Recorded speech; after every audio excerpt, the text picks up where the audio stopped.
FDIC versus BlackRock and Vanguard. The battle over bank ownership power. One of the most powerful economic tools is the ability to control who can access capital, from entire industries to individual firms.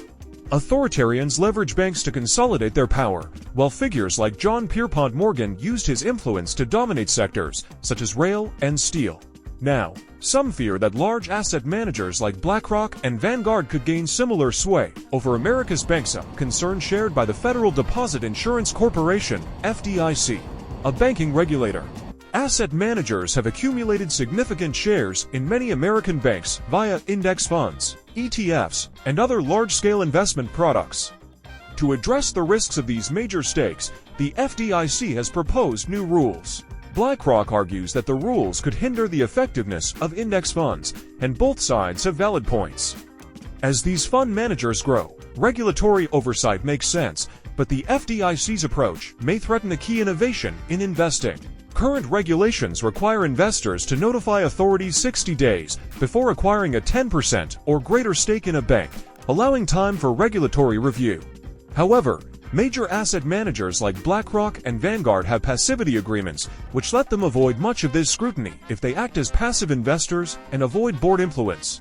The FDIC believes these rules are now inadequate, partly due to concerns from the political left about concentrated market power, and from the right over BlackRock's support for ESG principles under CEO Larry Fink. Although index fund managers can't sell shares to exert control, they still vote their shares.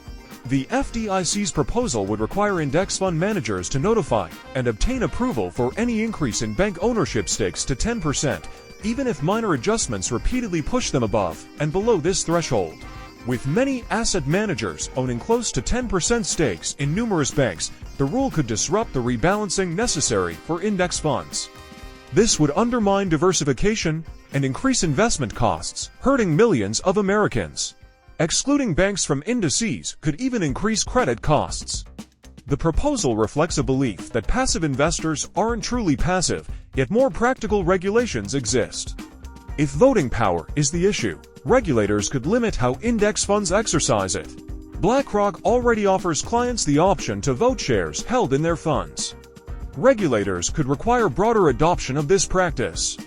Alternatively, they could limit fund managers' contact with CEOs. Rather than assuming asset managers can't remain passive, regulations should focus on ensuring that they do.